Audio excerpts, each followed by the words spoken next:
Hello, ഇന്നത്തെ നമ്മുടെ recipe ഉണക്കച്ചെമ്മീൻ കൊണ്ടിട്ട് നമ്മൾ ഊണിനൊക്കെ കഴിക്കാൻ പറ്റിയ ഒരു കറിയാണ്. അപ്പോൾ ഒരുപാട് വെറൈറ്റി ഒന്നുമല്ല, നമ്മൾ റെഗുലറായിട്ട് വയ്ക്കുന്ന പോലെയൊക്കെ തന്നെയാണ്.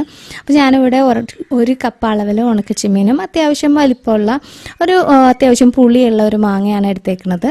അപ്പോൾ ആദ്യം ഉണക്കച്ചെമ്മീൻ്റെ തലഭാലമൊക്കെ കളഞ്ഞ് നന്നായിട്ട് കഴുകി ഒന്ന് വറുത്തെടുക്കണം. അതിൻ്റെ ആ ഒരു കഴുകി കഴിയുമ്പോൾ നനഞ്ഞ് കഴിയുമ്പോൾ ആ ഒരു ഇതൊക്കെ വാട്ടർ കണ്ടൻ്റൊക്കെ പോകണമല്ലോ, അതിന് വേണ്ടിയിട്ട്. പിന്നെ അതുപോലെ അതിൻ്റെ ഉള്ളൊന്ന് വെന്ത് കിട്ടാൻ വേണ്ടിയിട്ടും ഒന്ന് വറുത്തെടുക്കുകയാണ്. അപ്പോൾ അത്യാവശ്യം ഒരുപാട് ക്രിസ്പി ആയി പോകണ്ട, എന്നാലും അതിൻ്റെ വാട്ടർ കണ്ടൻ്റൊക്കെ ഒന്ന് മുഴുവനായിട്ട് ഡ്രൈ ആയി കിട്ടുന്ന ഇടം വരെ വറുക്കുക. വറുത്ത് കഴിഞ്ഞിട്ട് ഒന്ന് ചൂടൊക്കെ ഒന്ന് പതിയെ ഒന്ന് വിട്ട് കഴിയുമ്പോൾ നമ്മൾ മിക്സിയുടെ ചെറിയ ജാറിലിട്ടിട്ട് ഒന്ന് ക്രഷ് ചെയ്തെടുക്കണം. അപ്പോൾ ക്രഷ് ചെയ്തെടുക്കണം എന്തിനാണെന്ന് വെച്ചിട്ടുണ്ടെങ്കിൽ നമ്മളുടെ ചാറിനൊക്കെ ഒരു ടേസ്റ്റ് കൂടുതലായിട്ട് അതിലേക്ക് കിട്ടാൻ വേണ്ടിയിട്ടാണ്. അപ്പോൾ ഏകദേശം ഈ ഒരു രൂപത്തിൽ ക്രഷ് ചെയ്തെടുത്താൽ മതി. ചില ചെമ്മീനൊക്കെ അങ്ങനെ തന്നെ കിടക്കും, ചിലതൊക്കെ ഒന്ന് നന്നായിട്ട് പൊടിഞ്ഞ് കിട്ടും. ആ ഒരു രീതിയിൽ ക്രഷ് ചെയ്തെടുക്കുക.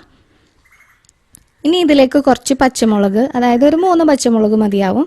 പിന്നെ കുറച്ച് കറിവേപ്പില, പിന്നെ ആ മാങ്ങ ഒന്ന് ഇതുപോലെ ഒന്ന് കട്ട് ചെയ്തതും ആവശ്യത്തിന് ഉപ്പും വെള്ളവും ചേർത്തിട്ട് ഇതൊന്ന് വേവിക്കാൻ വയ്ക്കണം. അപ്പോൾ വെള്ളമൊക്കെ ഒഴിക്കുമ്പോഴത്തേക്കും ആ മാങ്ങയൊക്കെ നന്നായിട്ട് വേകാൻ മുങ്ങത്തക്ക വിധം വെള്ളം ഒഴിക്കുക. അത് കഴിഞ്ഞിട്ട് നമുക്കൊന്ന് മൂടി വെച്ചിട്ടൊന്ന് നന്നായിട്ടൊന്ന് കുക്ക് ചെയ്തെടുക്കുക. അപ്പോൾ നന്നായിട്ട് തിളച്ച് കഴിയുമ്പോൾ ഒന്ന് ലോ ഫ്ലെയിമിലേക്ക് ഇട്ടിട്ട് വേവിക്കുക. അപ്പോൾ മാങ്ങയൊക്കെ നന്നായിട്ട് വെന്ത് കിട്ടിക്കോളും. അപ്പോൾ ഈ ഒരു സമയം ഇതിലേക്കുള്ള അരപ്പ് റെഡിയാക്കാൻ വേണ്ടിയിട്ട് 1 കപ്പ് അളവിൽ തേങ്ങ, 1/2 ടീസ്പൂൺ അളവിൽ മഞ്ഞൾപ്പൊടിയാണ് ചേർത്തത്. പിന്നെ 1 ടീസ്പൂൺ ഫുള്ളായിട്ട് നിറച്ച് മുളക് പൊടി ചേർക്കുക. അപ്പോൾ മുളക് പൊടിയുടെയൊക്കെ എരിവിനനുസരിച്ച് ചേർത്ത് കൊടുക്കുക കേട്ടോ.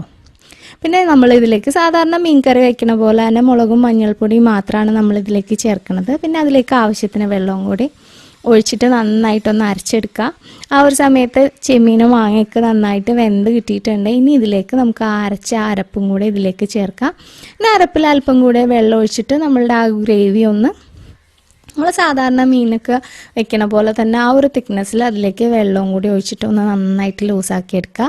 അത് കഴിയുമ്പോൾ ഉപ്പൊക്കെ പോരായ്മ ഉണ്ട് എന്നുണ്ടെങ്കിൽ ആ ഒരു സമയത്ത് അതിലേക്ക് ആവശ്യമുള്ള ഉപ്പ് കൂടി ചേർത്ത് കൊടുത്തിട്ട് ഒന്ന് നന്നായിട്ട് തിളക്കണം. കാരണം അതിൻ്റെ ആ തേങ്ങയുടെയൊക്കെ ആ ഒരു റോ സ്മെല്ലൊന്ന് പോകണം. പിന്നെ അതൊന്ന് എണ്ണയൊക്കെ തെളിഞ്ഞ് കിട്ടണം. അതുവരെ ഒന്ന് തിളപ്പിച്ചെടുക്കുക. അപ്പോൾ നന്നായിട്ട് തിളച്ച് കഴിയുമ്പോൾ ലോ ഫ്ലെയിമിലേക്ക് ഇട്ടിട്ട് ഒന്ന് തിളപ്പിച്ചെടുക്കുക. അപ്പോൾ എണ്ണയൊക്കെ തെളിഞ്ഞ് കഴിയുമ്പോൾ നമുക്കിതൊന്ന് താളിച്ചെടുക്കണം.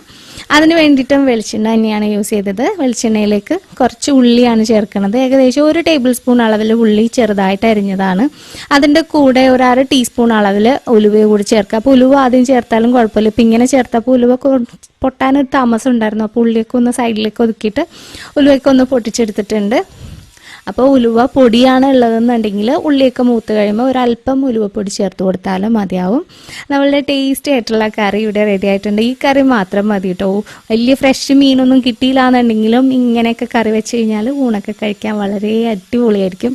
അപ്പോൾ തീർച്ചയായിട്ടും റെസിപ്പി ഇതുവരെ ട്രൈ ചെയ്യാത്തവരാണെന്നുണ്ടെങ്കിൽ ട്രൈ ചെയ്ത് നോക്കുക, ഫീഡ്ബാക്ക് അറിയിക്കുക. അതുപോലെ തന്നെ ഈ റെസിപ്പി ഇഷ്ടമായിട്ടുണ്ടെങ്കിൽ നിങ്ങളുടെ ഫ്രണ്ട്സിനും ഫാമിലി മെമ്പേഴ്സിനൊക്കെ ഒന്ന് ഷെയർ ചെയ്ത് കൊടുക്കുക. വീണ്ടും ഇതുപോലെ മറ്റൊരു റെസിപ്പി ആയിട്ട് ഇനിയും കാണുന്നവരെ stay safe, take care, by.